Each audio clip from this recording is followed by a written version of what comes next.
Hello, you're on the Ruslan Belov channel, and today we'll discuss the situation in Ukraine as of April 24th, 2025. A massive number of events have taken place today, so let's get started. Before we begin, I'd like to sincerely ask you to subscribe to the channel. Your support helps the channel grow. Thank you to everyone who has already subscribed. Now let's move to the front lines, starting with the Sumy region.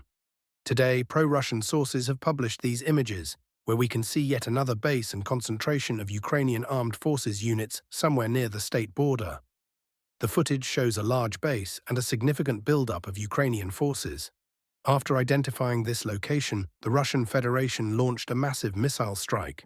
Sources report that the Ukrainian armed forces suffered considerable losses. However, if we rewind to April 23rd, similar footage was released slightly further north, near the town of Yampil. The situation was identical. During reconnaissance operations, Russia detected another Ukrainian military buildup and immediately began striking it. The Ukrainian forces also suffered heavy losses in this attack.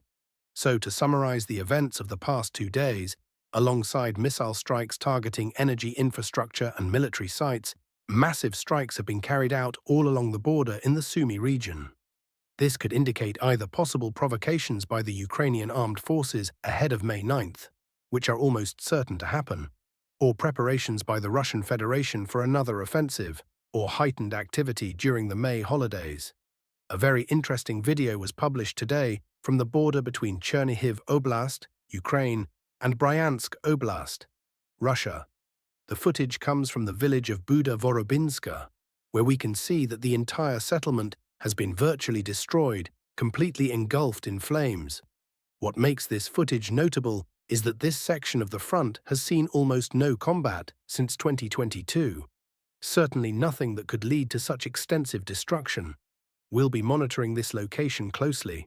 It's possible that we're seeing active fighting within the village itself, or that Russian artillery strikes set buildings ablaze, causing the fire to spread from roof to roof.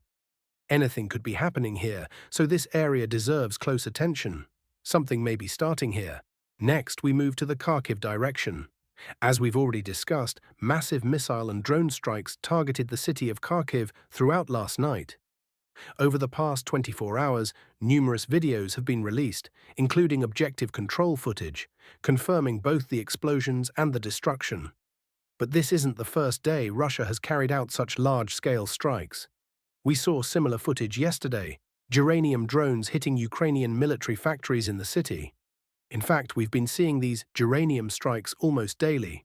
However, today, April 24th, the Russian army has also begun using missiles en masse. It's worth reminding you that on March 18th, 2024, a phone call took place between Russian President Vladimir Putin and the 47th US President, Donald Trump. After that conversation, the sides agreed to a temporary moratorium, a ceasefire, on strikes against energy infrastructure. The Russian Federation strictly adhered to this agreement, though strikes on military targets continued. Meanwhile, Ukraine began its own moratorium and temporary ceasefire around March 24, 2025, following negotiations in Saudi Arabia.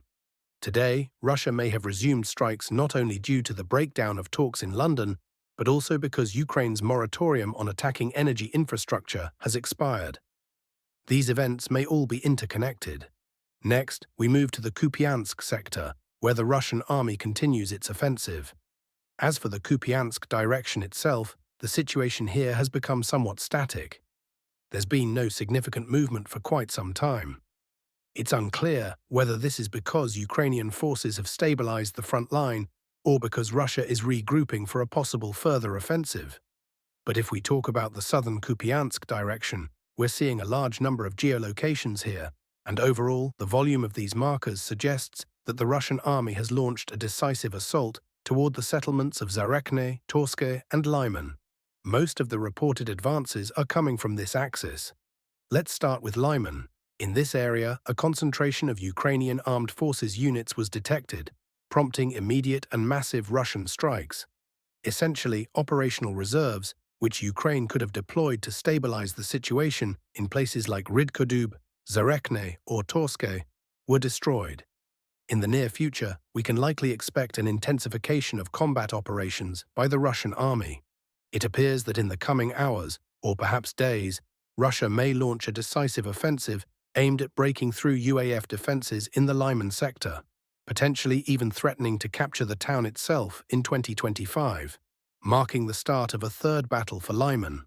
A large number of geolocations and units are active in this area. Additionally, the Russian army has increased the intensity of strikes in the Kreminna forest zone. Today, 2 videos were published from this sector showing the use of Sontsepiok thermobaric rocket launchers. Russian forces have found a way to safely deploy these long-range flamethrower systems near the front lines to strike the Serebryansky forestry area. Bringing such equipment close to the front is extremely risky. Its effective range is only about 6 kilometers, making it a prime target for Ukrainian drone operators and FPV drones.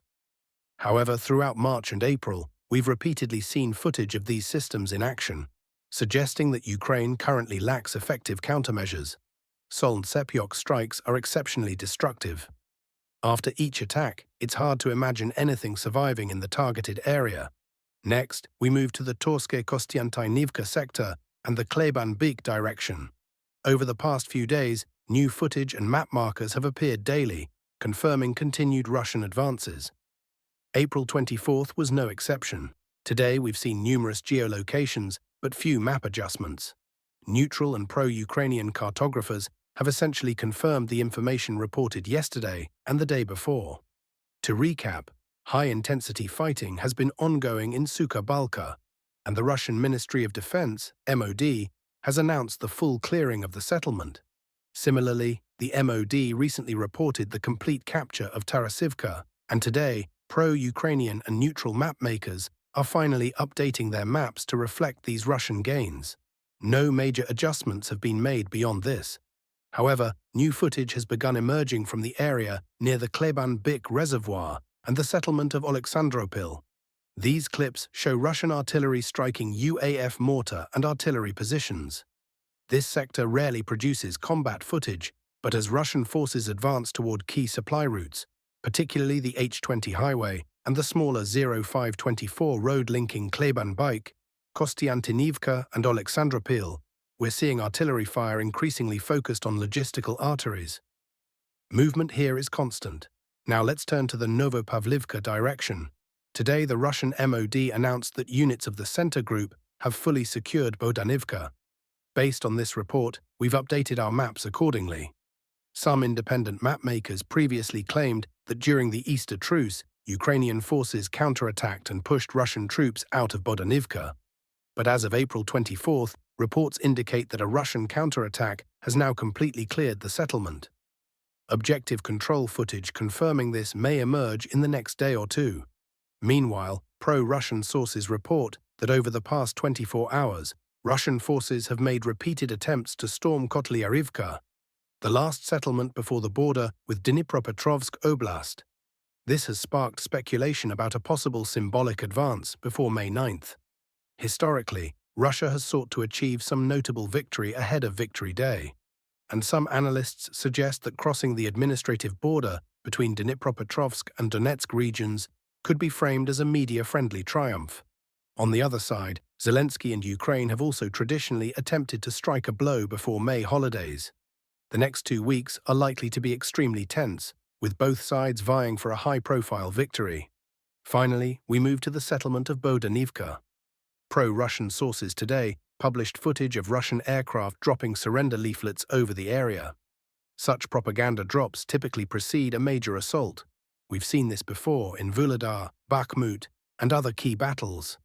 It appears Russia is preparing for a decisive push to take full control of Bodanivka. As for the area between Velika Novosilka and Zaporizhzhia, there's been little movement over the past day. Drone operations and artillery duels continue, but no territorial changes have been confirmed. That's all for today. Thank you for watching. If you found this military update from the Ukrainian front informative, don't forget to subscribe and like the video.